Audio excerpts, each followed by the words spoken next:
years. 66 years, okay. And what were you doing before you were a financial advisor? That's such a long time ago. So Well, when did you start your business? I was working in the title business. So in the mid 80s or so, I worked in the title business, and then I got laid off. And real estate got bad in 1987, and so I answered a blind ad and joined a large insurance company. Awesome. And, okay, so do you have any pets? No, but my fiance does. 2 cats, Bo and Finn. Okay, I was going to ask you about your family. You have a fiance, but you also have boys. Tell us who they are. Joseph, Jacob, and Larissa. So I think everybody here knows my sons, Joseph and Jacob, except the visitors, of course. And my daughter Larissa, she's the youngest. Not me. What? Not me. No, Here's Larissa and then her son's Joseph. Look at that. I know. it's Larissa, so it's with a Oh, and she works with Irving. So I have a photo of them, so you'll be able to see. Awesome. Okay, so tell us something nobody knows about you. You have to be truthful.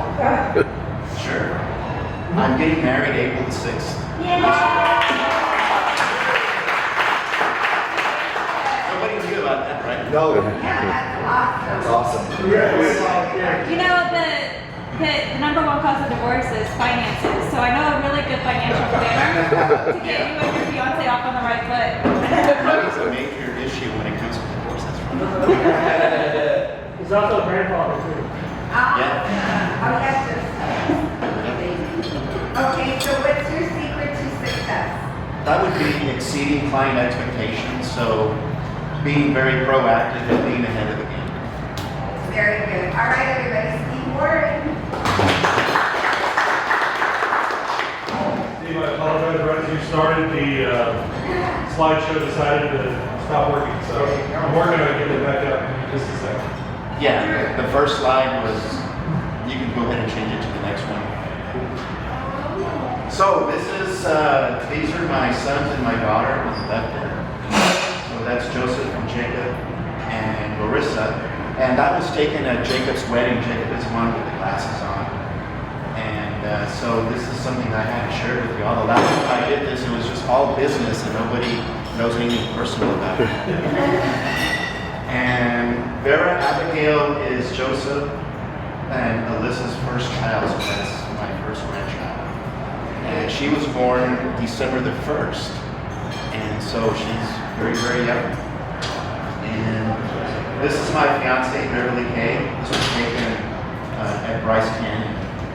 And so this was one of our long hikes that we were taking, and we ended up pretty high up there. And like I mentioned, we're getting married on April the 6th. And she's the one with the 2 cats. She told me she was a package deal. I wasn't too excited about that, but that's just the way that it is. And so her cats will be part of our family. And so, yeah, that's a little bit of my personal situation. Roy Disney once said that when your values are clear, your decisions are easy. And so values clarity helps anybody to make smart decisions. It doesn't matter what those decisions revolve around, but especially about your money. And so the next slide shows the financial roadmap here. And this is what I talked about in my 45-second presentation. The financial roadmap is the first step in our process. And what it's designed to do is to help people to find out what's important to them, and that's their values. And so this is husband and wife here, and what's important about money to you. So when a client comes in, this is the first step. They come in, I let them know that we're going to use this big financial document, we're going to put everything in perspective. I also record all of our client meetings to make sure we don't miss anything. So should we decide to work together, we'll listen to the recording at least once before we give advice, so we make sure the advice is just perfect. On the bottom of the shields there, underneath the staircases, those shields are goals that the client has that require money and planning to achieve. And they're very, very precise, which means that we name the goal by when do you want to achieve the goal, how much money does it take to achieve the goal, and what are 2 or 3 words, let's say we're there at that date in the future. What are 2 or 3 words that describe what you're thinking and feeling now that you've achieved your goal? And the client tells us. So that's the goal portion. On the lower left-hand side is where we put everything in perspective. So that is a benchmarking of the client's current financial reality. So that's where they're at right now. So it takes a look at their cash reserves, what they have in investments to fund their goals, their debt, and every type of insurance that exists.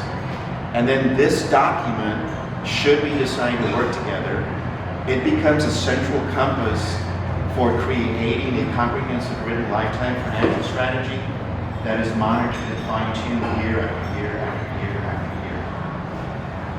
When I do a financial roadmap, it takes about 7 or 8 for me to really, for there to be a good fit for me to work with somebody. And so, not every financial roadmap will I ask to become a client. But even if the potential client leaves with this document, they have some clarity. I mean, they've achieved a breakthrough of clarity. I'll follow up with an email with some general recommendations, even though we're not going to work together. Or they could use this with their current financial advisor in order to maybe get them on the right, get them in the right direction. Any questions on that? The financial roadmap? John's going to put it. I'll say I've done the financial roadmap. It's actually really, really interesting. It's a way to help order financial thoughts, especially for somebody that does not have as much experience with financial success as having one. All right. Next slide. This is the way the team structure looks. And so our role is to coordinate all of those 5 disciplines, the tax, money manager, the goal planning or financial planning, the legal part of it, which could be estate planning or business filings if you're a business owner, and every type of insurance that exists. So normally, no, not normally, 100% of the time, people are working in silos with different subject matter experts. So they have an insurance person that they're working with, or several. They have somebody that takes care of the money. They have an accountant. They have an attorney that maybe has done their wills 10 years ago. Very good is what I typically see. But there's nobody that coordinates all of those disciplines together to make sure that the advice that the client's receiving is in alignment with their overarching strategy, which to a degree is the financial roadmap that we just took a look at. So the advice is always, it's in a vacuum, like the client's working with their accountant. But none of these disciplines talk to each other. And that's what we do. That's where we step in. So we become the client's financial CEO. The client moves up to the board of directors, and we report to the client on the progress that they're making towards achieving their goals. So coordination is a big part of it. We have the client's back. We make sure all the recommendations that are received from these different disciplines, doesn't matter who they are, we work with their particular subject matter experts, if needed, is in alignment with their overarching strategy. So it's a little bit different in the sense that in our industry, it's really more about charging for assets under management, maybe selling annuities and that sort of thing. Next slide. This is the 3 main bullet points here. There's 3 big items on here that represent our client value promise. And the first one is to get the client's entire financial house in perfect order. So y'all can think about this, but if you were to think about yourself and think about on a scale of 1 to 10, how would you rate your own financial house? With 1 being an absolute disaster, 10 being the model for the planet. Most people will say a 6 or a 7. And what we do is to get them to a 10. Remain on track to all of their goals.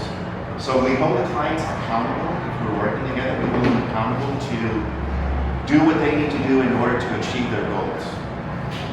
It's like a fitness coach that you're working out with that is, pushing you, helping you to strive to do 2 or 3 more reps.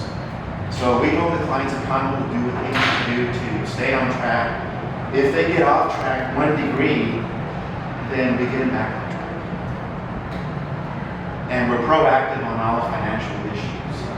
And that means that, for example, with the tax discipline, no tax surprises. I've seen that happen before, where clients have a tax surprise, and maybe the money manager generates some capital gains, and there's a huge tax bill that has to be paid by the client. That's because the client's just working in a vacuum, so nobody's overseeing all of the disciplines. Next slide. This is a little bit hard to see, but it's a graphical representation of someone who is 50 years old, has $1 million portfolio on the left side. It's earning 6% interest, and the advisor is charging 1% for assets under management.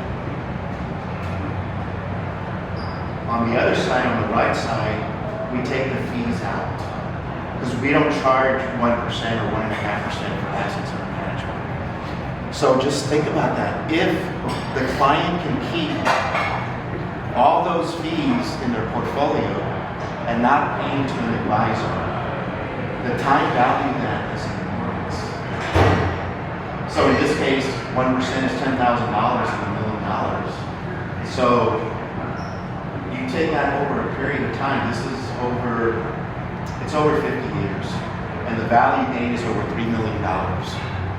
So we don't do that, but that's what the industry is. And I'm just making you aware of that, because I've seen it, I've lived it, and I actually was doing this. And what we do now is to charge a flat fee for planning and advice and to be held accountable so that you can achieve your goals for the reasons that are important to you.